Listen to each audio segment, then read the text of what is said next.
Si paling perdana.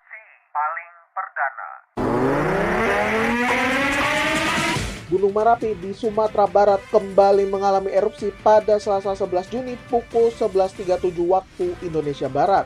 Hal itu disampaikan oleh Badan Geologi Kementerian Energi dan Sumber Daya Mineral atau Kementerian ESDM. Berdasarkan hasil pengamatan erupsi, Gunung Merapi memiliki tinggi kolom abu kurang lebih 1000 meter. Ini di atas puncak atau sekitar 3.800 meter di atas permukaan laut. Erupsi ini terekam di seismogram dengan amplitudo maksimum 7,2 mm dan durasi lebih kurang 35 detik. Diketahui Gunung Merapi berada pada status level 3 atau siaga. Masyarakat diimbau untuk tidak memasuki wilayah pada radius 4,5 km, termasuk para pendaki dan wisatawan diminta tidak melakukan kegiatan di dalam wilayah radius yang sudah ditentukan.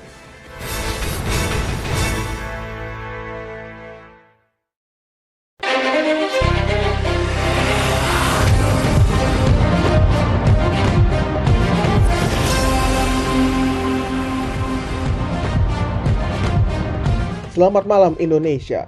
Berita faktual dan terkini hadir dalam DNP Evening News edisi hari ini, Selasa 11 Juni 2024. Menteri Pertanian Andi Amran Sulaiman pastikan stok pangan aman jelang Idul Adha 17 Juni mendatang. Gubernur Sumatera Utara periode 2018 hingga tahun 2023, Edi Rahmayadi, akui siap untuk bertarung lagi di Pilgub Sumut. Disaksikan keluarga, pemeras pemengaruh Ria Ricis dibekuk polisi.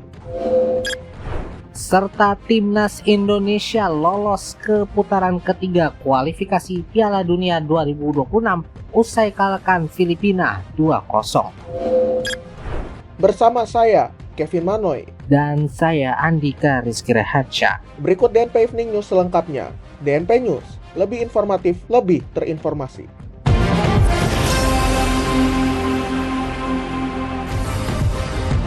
Menteri Pertanian atau Mentan Andi Amran Sulaiman memastikan stok pangan aman menjelang Idul Adha 1445 Hijriah yang jatuh pada 17 Juni 2024 mendatang. Pernyataan tersebut ia sampaikan selepas menemui Presiden Joko Widodo di Istana Kepresidenan Jakarta saat melaporkan kondisi pangan nasional saat ini, khususnya menyambut Idul Adha 2024. Mentan juga menjelaskan kondisi iklim tidak menentu juga berdampak pada ketahanan pangan. Dengan demikian, diperlukan pompanisasi untuk mengatasi kondisi tersebut. Kepala Badan Pangan Nasional atau Bappenas Arief Prasetyo Adi juga memastikan keamanan stok pangan jelang Idul Adha. Menurutnya, Bappenas juga harus memastikan ketersediaan stok pangan apapun cuacanya.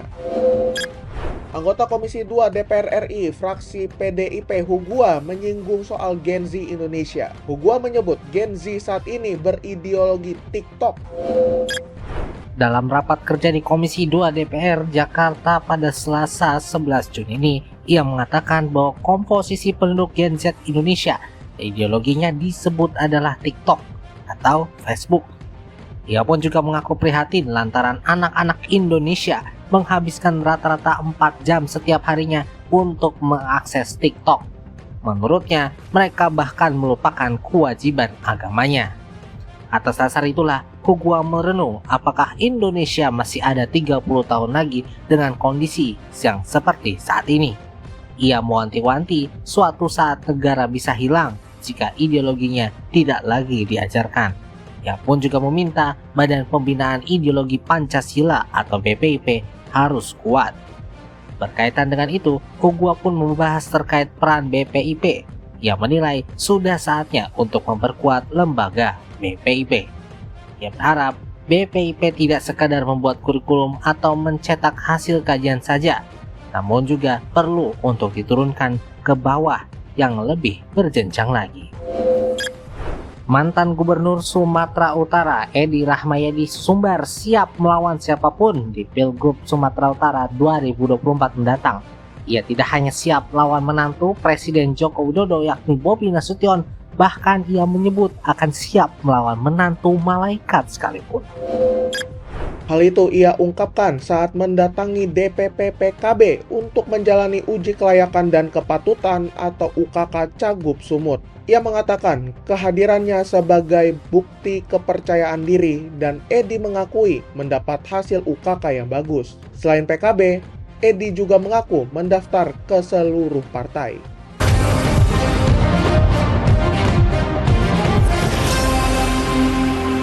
Anda masih mendengarkan DNP Evening News produksi DNP Media Network. Menteri BUMN Erick Thohir menunjuk Fuad Bawazir sebagai Komisaris Utama PT Mineral Industri Indonesia Persero atau MIND ID. Pengangkatan Fuad sebagai Komisaris Utama ditetapkan dalam Rapat Umum Pemegang Saham Tahunan atau RUPST Tahun Buku 2023 pada Senin 10 Juni kemarin. Selain Fuad, RUPST juga menetapkan mantan CEO sekaligus pendiri Tani Hub yang kini izinnya dicabut oleh OJK, yakni Panitra Wineka, sebagai Komisaris Independen BUMN tambang tersebut.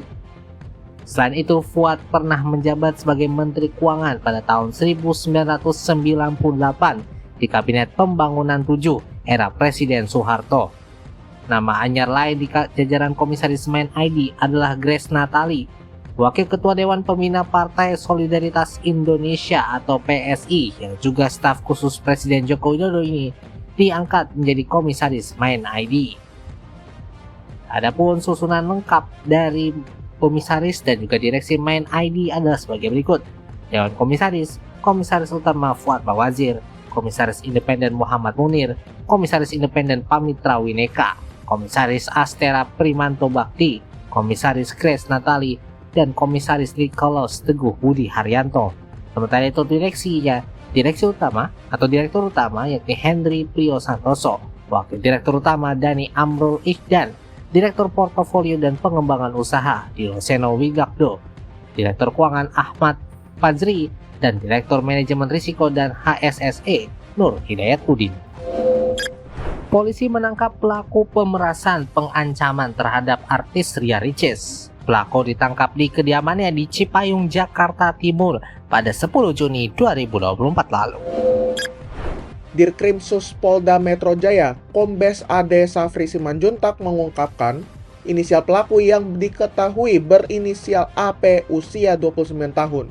Pelaku selanjutnya dibawa ke Mako Kantor Penyidik Subdit Siber Ditreskrimsus Polda Metro Jaya untuk dilakukan penyelidikan lebih lanjut. Sebelumnya diketahui, Ria Ricis mengaku diperas AP 300 juta rupiah dengan diancam penyebaran foto dan video pribadi apabila tidak mengirimkan uang tersebut.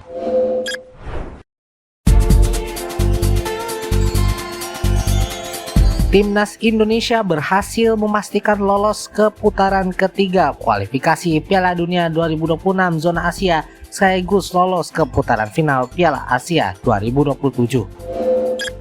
Kepastian itu didapat usai Timnas Indonesia berhasil kalahkan Filipina 2-0 dalam laga terakhir grup F yang berlangsung di Stadion Utama Gelora Bung Karno, Senayan, Jakarta pada Selasa 11 Juni ini. Indonesia berhasil membuka keunggulan pada menit ke-32 berkat gol yang indah dari Tom Hey di luar kotak penalti Filipina. Kemudian Indonesia berhasil menambah keunggulan pada menit ke-56 melalui sundulan Rizky Ridho usai memanfaatkan umpan tendangan bebas Nathan Choaon. Selain lolos ke Piala Asia 2027, Indonesia juga berhasil mendampingi Irak sebagai juara grup F lolos ke babak ketiga kualifikasi Piala Dunia 2026 zona Asia. Babak ketiga kualifikasi Piala Dunia 2026 akan diikuti 18 negara. Di babak ketiga kualifikasi ini, 18 negara akan terbagi dalam 3 grup. Masing-masing grup akan dihuni 6 tim. 2 tim teratas masing-masing tim akan langsung lolos ke Piala Dunia 2026, sementara tim peringkat ketiga dan keempat masing-masing grup akan melaju ke babak keempat kualifikasi Piala Dunia 2026 zona Asia.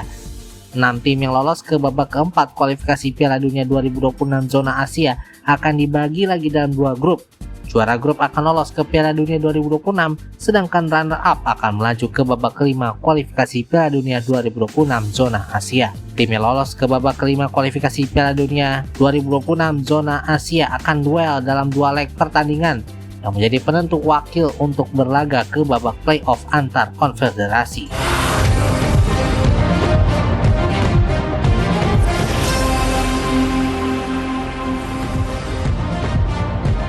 Demikian DNP Evening News malam ini. Tetap dengarkan DNP Evening News setiap Senin hingga Jumat di platform podcast kesayangan Anda serta kanal YouTube kami DNP Media Network.